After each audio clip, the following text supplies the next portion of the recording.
upstairs, downstairs. Episode 4, Part 1, 1704, 17574, Take 1.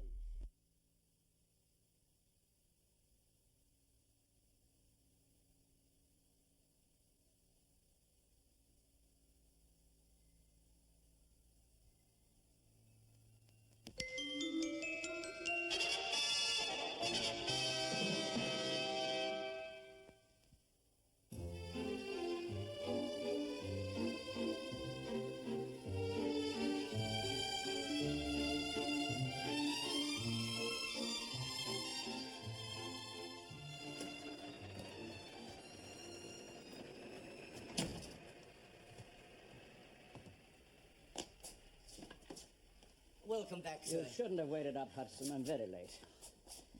Train is delayed for an hour outside King's Cross. Air raid warning. Yes, sir. I've been out on street duty myself, sir. Only just returned. No bombs around here, I hope. No, sir. We heard there was a Zeppelin over the Humber, sir, but they think it was driven off by our guns. Thank goodness for that. They have one over Newcastle, you know. Going for the naval dockyards on the Clyde. But I've just been with the First Lord. Everything all right at home? Well, I'm afraid Mrs. Bellamy has had to go over to Wimbledon for a few nights, sir. I understand Mr. Forrest has been taken ill. Oh, dear. Serious? I couldn't say, sir. Mrs. Forrest telephoned Madam this morning. Afterwards, Mrs. Bellamy told Rose her father had contracted pleurisy. Oh, she left a note for you, sir. Oh, yes. And Edward is here, sir, complete with facial adornment. What? He's attempting to grow a moustache, sir. He's been granted 48 hours leave. As you know, he and Daisy are going to be married tomorrow afternoon. A church wedding at 3 p.m. With your permission, sir, they are planning a small celebration tea afterwards in the servants' hall before Edward reports back for the draft. The draft? Tomorrow? You mean Edward is going to France already? Tomorrow night, sir. I see. He'll be going over there as a married man, sir. Yes. Well, you'll all have to do your best to keep Daisy cheerful while he's away. Quite, sir.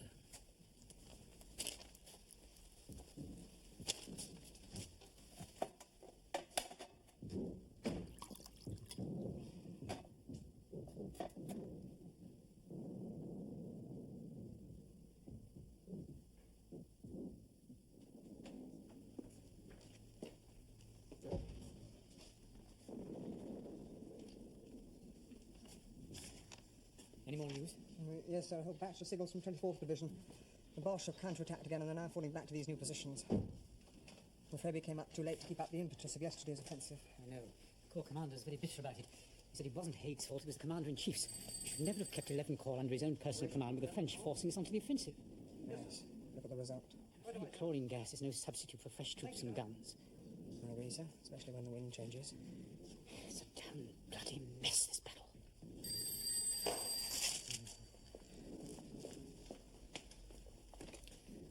Captain Bellamy? Sir? Yes, the BGS is here, sir. It's the Corps command for you, sir. Temple, sir? Oh, I see. 3rd Cavalry and the Guards. Yes, I agree, sir, and the sooner the better. I'll inform all neighbouring formations at once, sir. Very good, sir. Once the 3rd Cavalry Division to be brought up tonight to stiffen the defences around Lewes, and the Guards Division to be brought up at first light to fill in a very dangerous gap here, caused by the, what should I say, the retirement? I would say rout, sir. Oh, well, isn't charitable. Say with withdrawal. I mean, damn it all, they're absolutely green troops. First time in battle, can you wonder? Not really. Well, let's hope your chaps can stop the rot in the centre. Yes, they're used to that sort of thing. Huh. Glass of port, James? Thank you, sir.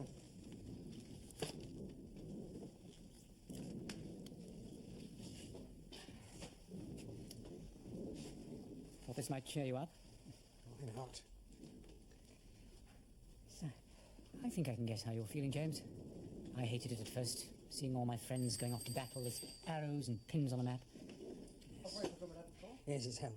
I used to feel like tearing off my red tabs, grabbing the nearest staff car and driving like hell for the forward positions. We can't do that, old chap. We've got a job to do back here, that's the trouble. The trouble is I'm perfectly fit. You got a cushy job because your leg was wounded at the cutting. Cushy? That's what they call it. You mustn't worry what people say.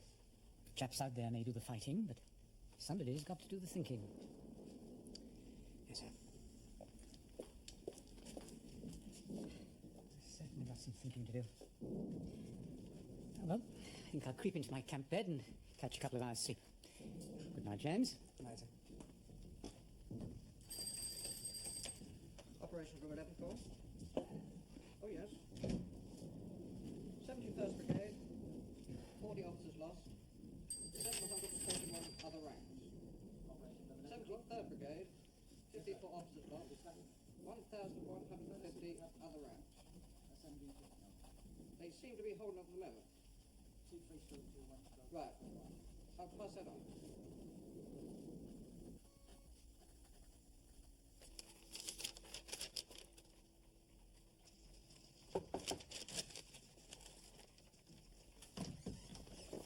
There was a letter for you this morning, Miss Georgina, from France. Did you get it? Oh, yes, I did. Thank you, Rose. Oh, that's all right, then. It was on the hall table. Yes, I went down early in my dressing gown. Oh, I see.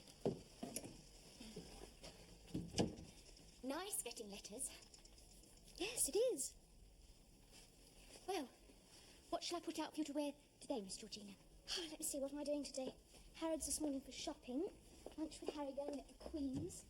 Oh, and then to the Duchess of Somerset's Bazaar for the wounded with Harry, Martin and Angela. Back here for tea. And then to the station to see Harry and Martin off tonight. I think my check dress, Rose. Very good, miss. So you'll be busy all afternoon then. Sounds like it, doesn't it? Only, well, Daisy was hoping you'd see her no wedding dress before she left the house. Oh, dear, it's today, isn't it? Daisy and Edward's wedding. I wonder if you'd mind if... Oh, she's just upstairs slipping it on because I'm going to put a tuck in. Yes, I'd love to see her in it, Rose. Tell her to come up at once. Where is she? Only upstairs, miss. Daisy? Yeah? Can you come? As you are, to Miss Georgina's room. Miss Georgina? Yes. Oh, just a minute. Hurry up. She's just coming. I do hope she won't mind me missing her wedding, only it's these friends of mine. They're going to France tonight. Yes, miss. So is Edward. I know. Can't Mr. Bellamy? No, he's too busy. Mrs. Bellamy's gone to see her father. Oh, dear Rose. Oh, don't you worry, Miss Georgina. We'll see Daisy and Edward married off, all right? You just leave it to us. Come in. Oh, is it all right to come in? Yes, come on. Oh, Daisy. It's lovely. How clever of you, Rose. We all had an hand in it, miss. Daisy put the waistband on herself. Mrs. Bridges sewed on the lace. I cut out the material to the pattern, and Ruby done something. And what did Hudson do? Mr. Hudson told us all to get on with our proper work, miss. But if we had done, Daisy would have had to get married in her undies. Turn around and let me see the bag. Do you like it? It's beautifully made. Oh, you ought to start a shop, Rose. Oh. And after the war, perhaps. Madame Rose of Bond Street. Oh, no, slip it off, but careful, mind. You mustn't let Edward see you in it, must you? Oh, that's all right, miss. Edward's gone home to his family in Walthamstow. He'll be coming to the church with him this afternoon. He's going to get an omnibus from Liverpool Street to Victoria and then walk. Good luck, Daisy. Thank you, miss. He'll hope he gets there. I'm sure he will. Well, they'll see that.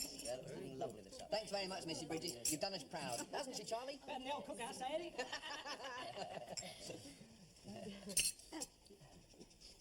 Well, isn't anyone going to make a speech? Mr. Hudson? Oh, I think it is customary at a wedding feast for the best man to get to his feet and address the assembled company. Of course it is. Come on, Charlie, on your feet. What, me? Yes, you, Mr. Wallace. Oh, don't force him if he's shy. He's not shy, are you, Charlie? He wasn't shy with me in the vestry when we were signing the register. What's this? What's this? Don't tell tales, Daisy. I said nothing. All right, I'll own up. I'll confess. Confess? What have you done, Mr. Wallace? It was like this. When Edward was signing the register, his back was turned, you see. Go on. So Daisy and No, me... Charlie. Daisy and me, we had a quick kiss and a cuddle in the corner, all among the choir boys' surplices. Out, vile seducer. You're no friend of mine, let alone my best man.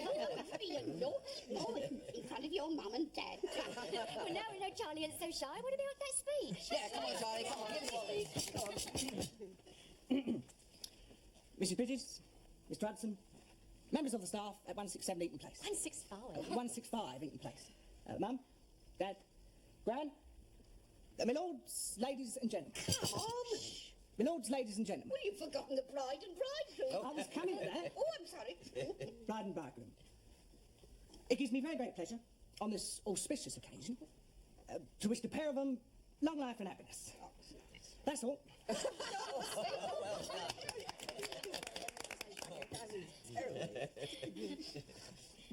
Another slice of chocolate cake, Mrs. Barnes. Mrs. Hardcastle. Mrs. Hardcastle. Cran's a bit deaf, Mrs. Bridges, but I think he's had enough. How about you, Mr. Wallace? And don't you give Charlie any more. It's bad for your indigestion, isn't it, Charlie? It's ever so rich it is, Mrs. Bridges' gâteau de chocolat. Oh, listen to him. They teach you French in the army. Here, can you see outside the Major talking French, Charlie? Oh, so where did you learn then, Eddie? I picked up a few Picked up words. a few words from that French maid in Lady Newbury's up in Somerby. Cecile? That's who it is. Cecile. Yeah, well, I may have done, but it'll come in handy out there, won't it, Charlie? The odd word of Froggy, especially with all them mademoiselles in here staminants, eh? You're amazing. I don't think you'll find much time for dilly-dallying with the mademoiselles, Edward. Not once you reach the battle area. You'll be kept hard at, my lad, digging trenches and continuing your training until you go up into the line. Yes, Miss Stratton. Morning, Ron. Well, I'll go up. Oh, no, you won't. You stop down here with Daisy and your family. Well, you still got a chance.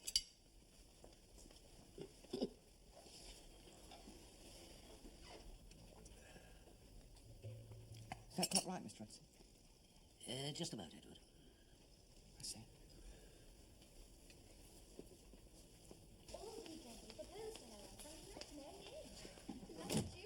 Simon's father's actually rolling in money. Naturally, his father's a banker. I say, are we having any more tea cake? Yes, we are. At least I think we are. Rose, can we have some more tea cake and a little more jam if there is any? Very good, Miss Georgina. Captain Adams and Mr. Gurney are both rather hungry, and there'll be nothing for them to eat on the leave train. Only stale buns and canteen cocoa on the platform. Don't you be rude about canteens. My Aunt Mabel works in one on Wednesdays and Fridays. Cutting sandwiches or pouring out cocoa? Washing up dirty cups and plates. And she's over 70. My mother rolls bandages at St. James's Palace all morning, then walks up to the Ritz for lunch, smelling strongly of iodine. Talking of walking up St. James's Street, I have to be back at Wellington Barracks by 5. I'm marching the blasted draft to the blasted station. Oh, lovely. With a band? With our band. The regimental band. Which way will you go? Birdcage Walk, Parliament Square, Whitehall. Good. You and I and Harry can get a taxi and intercept them at the corner of Trafalgar Square. As long as you don't embarrass me by waving and blowing kisses to the guardsmen, I can't stand that sort of thing. Martin, don't be so blasé. He loves it, really. All those pretty girls running alongside the column, holding up their babies, shouting, wave goodbye to Teddy. Oh, really, Harry? Thank you, Rose. By the way, how did Edward's wedding go off? Oh, very nicely, miss. Quiet, but nicely. No hitches. Who's Edward? Our footman. He got married this afternoon to our under-housemaid. Good for him. And he's off to France this evening. First time out. Poor chap, like Harry. Don't rub it in. Is Daisy going to see Edward off at the station? Yes, miss. Poor Edward. Is he very nervous? A bit. Just married, eh? A summer honeymoon. Tell him not to worry, it's not all that bad out there. No, sir. Would you tell him? Yourself? What, me? Now? Tell your footman? What can I tell him? Not to worry. It might help him, would you? Well, if you insist. Oh, good. Rose, is Edward still downstairs? Yes, miss, with Daisy. Will you ask him to come up and Captain Adams will tell him what it's like at the front? He's been in the trenches already, you see. Yes, miss. Well, what am I supposed to say to the chap? Oh, don't frighten him. Tell him it's all rather fun. Was that fair? Well, why not? Anything to keep him cheerful in the boat and in the cattle truck going up to the line. After that, he'd be too busy to get a shock. They've probably told him all sorts of gruesome things at his training depot. You think so? More than likely. I know what some of these hard-boiled sergeant majors can be like once they've tasted action themselves. Take pleasure in scaring the hide off the recruits. All the same, coming from someone like you, Martin, it... Come in, Edward. Oh, close the door. Oh, yes,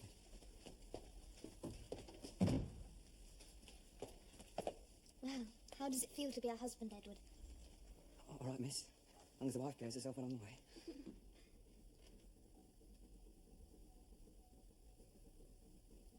Yes, well, it was just to say it's not all that bad out there, not all the time. Yes, sir.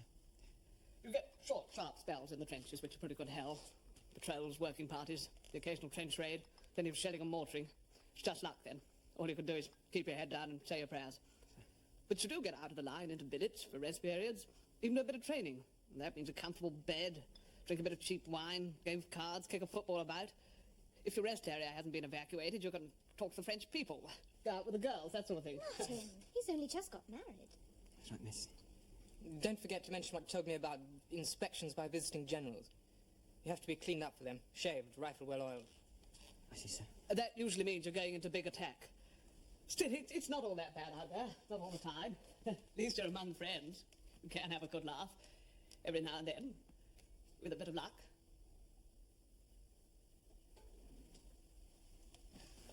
You may bump into Captain James somewhere. That's right, miss. Good luck, anyway. Yes, sir. It's my first time too, you know. Oh, yes, sir. Just keep your head down, Edward, and don't give those snipers a chance. I won't, sir. Well, goodbye, Edward, and good luck. Thank you, miss.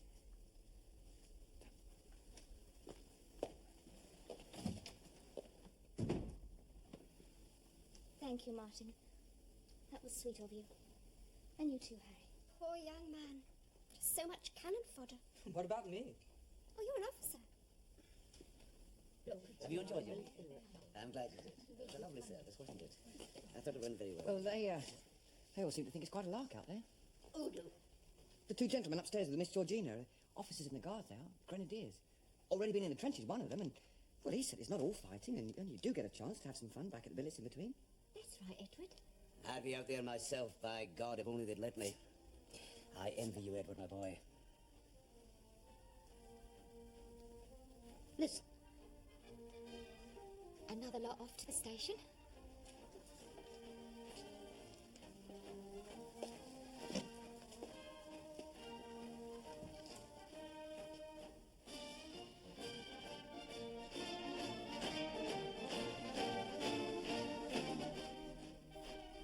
One thing now.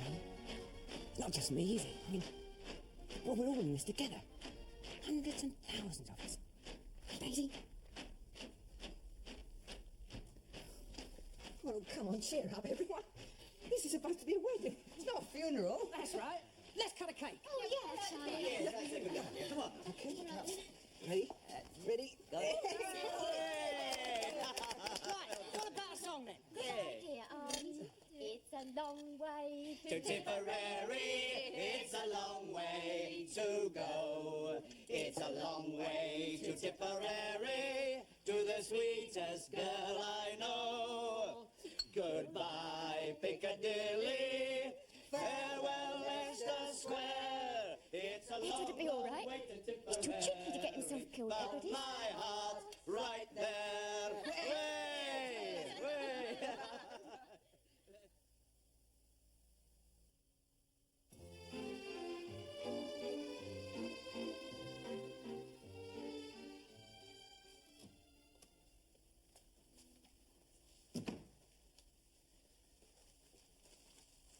What is it, Hudson? Just to see if the fire was all right, sir. Yes. Must tell Daisy not to light the fire so early in the evening. Got to save coal. Yes. I have already mentioned it to her, sir. Well, if things don't improve soon, we shall have to start burning wood in the grate. Is Miss Georgina in? No, sir, she went out just now. She's seeing some friends off at the station and dining out. I see. May I get you some whiskey, sir? Yes, yes, you may have some. Did you manage to get Edward off to the altar this afternoon? Oh, yes, sir. Everything went off very well, sir. His parents came, and his grandmother. Good. I took the liberty of allowing Daisy off this evening to go with them to the station. Quite right, Hudson. Let's hope it won't be too distressing for her.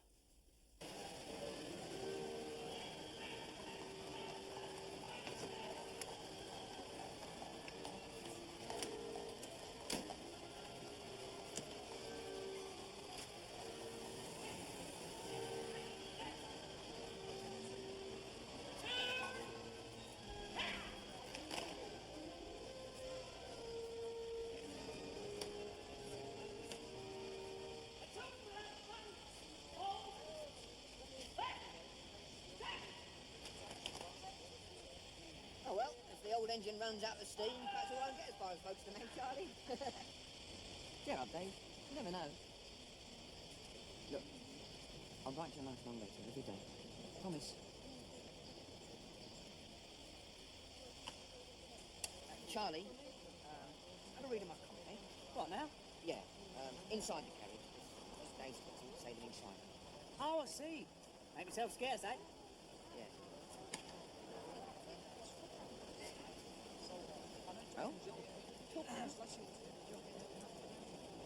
What should we talk about, eh? Yeah, I'll bet Mr. Hudson's going to miss me. Having to clean all the silver himself now and not leave it for me to do on my weekend leaves. Don't you let Rose go taking advantage of you. She will, you know. She'll have you running up and down those stairs if I'm not there. Daisy. Oh, Daisy, I've done, though. Train will be done soon. Come on, Daisy, chill out. Hey, look. Miss Georgina down there with her friends. They're trying to bookstore. Look at them. You behave yourself down at Bolton Priory. I've heard about Cynthia's house parties. General post around the bedroom for breakfast and dressing gowns. Oh, really? I do wish you could come, Martin. Well, I need you to protect my honour. I was willing, my dear, if I wasn't going to be otherwise engaged over the next few months. An all-male soiree in northern France. You aren't going to Moulton Priory, are you, Georgina? Oh, I haven't been asked. Anyway, I hardly know them. I've just met Lady Prescott once at Charlotte's wedding. You write and tell me all about it. Well, don't they censor the letters? Not yours, darling. Only ours. I hate going back off leave. After a fortnight of clean sheets and edible food, it's such a damned awful shock to one's system. Oh, dear. I wish they wouldn't. Wouldn't what? Oh, nothing. Come on, Harry. All aboard. Right home. I'll go through here. There we are.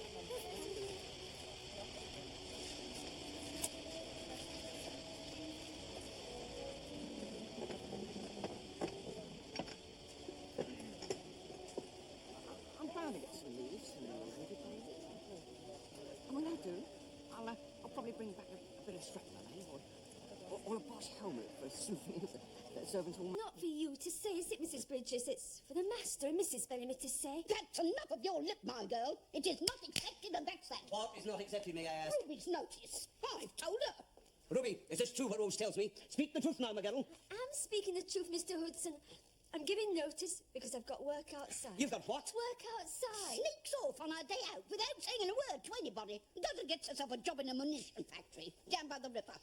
Then walks in as bold as brass and says she's leaving the master's service. You see, Mr. Hudson, you have to work full-time in munitions. They won't let you sign on for part-time employment.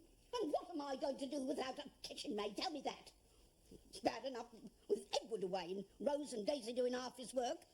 You out evenings on air raid duty. Oh, now calm yourself, Mrs. Bridges. It's not as if they're entertaining all that much upstairs. There's only the master here at the moment and Mrs. Bellamy when she returns tomorrow. I don't care what you say. I can't manage meals, not upstairs meals and downstairs meals in this house without a kitchen maid. And if Ruby cares to walk out I'm not on us at a walking time out, Mrs. Bridges. I'm going to help make shots with the artillery. Well, like it says in those posters, they want keen and willing girls. Keen and willing girls? And they pick you?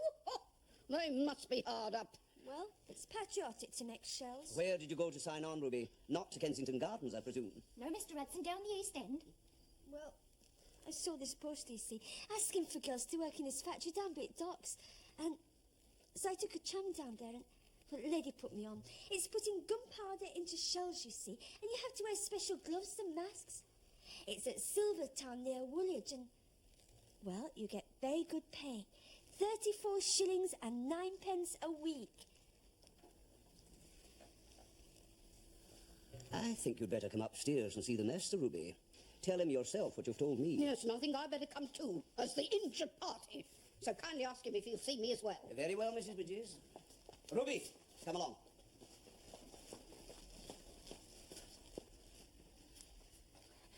34 shillings and 9p. Then you'll just have to manage without her, that's all. I don't know what Madam's going to say, I'm But sure. I am sorry, Mrs. Bridges, but since Mrs. Bellamy is away, the decision must rest with me. Very good, sir. If them's your orders, there's nothing more I can do about it. And now you must see, Mrs. Bridges, that I cannot possibly, in my official position in the government, refuse to allow one of my servants to give notice and volunteer for war work. If I did, I should be severely criticised. And it's hard on all of you downstairs, and Mrs. Bellamy and I will try and see there is no undue strain on the household in these difficult days. But, sir, That would be much appreciated, sir. But Ruby must be free to give notice and go into a munitions factory if she wishes to do so. When do you wish to leave, Ruby? Well? Well, if I could give Madam notice now, sir, and start on Monday week. Very well, Ruby. I'm sorry, sir. Nothing to be sorry about, Ruby. Your action is most commendable. The Army and the Navy need shells, God knows, and you're to help make them. I'm sure we shall all miss you after such a long time in service here. Thank you, sir. I'll inform Mrs. Bellamy when she returns tomorrow. Yes, sir. Well, good luck, Ruby, in your new employment. Thank you, sir. That's all. Get downstairs, look sharp. Thank you, Mrs. Bridges, and, Yes, sir. I'm sure we can manage, eh? We shall just have to try, shan't we? Very good, sir. Go on, Ruby, get downstairs. Thank you, sir. Ah. I thought it best for both Ruby and Mrs. Bridges to hear your decision from your own lips, as it were, rather than from mine. Yes, thank you, Hudson. Yes, sir.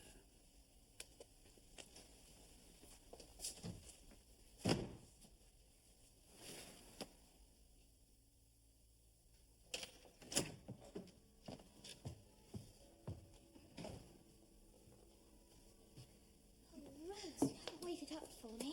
Oh, just to give you something to eat and put you to bed, miss. Mrs. Bridges left you something nice on her tray, and as soon as I've tucked you up, I'll bring it up to you.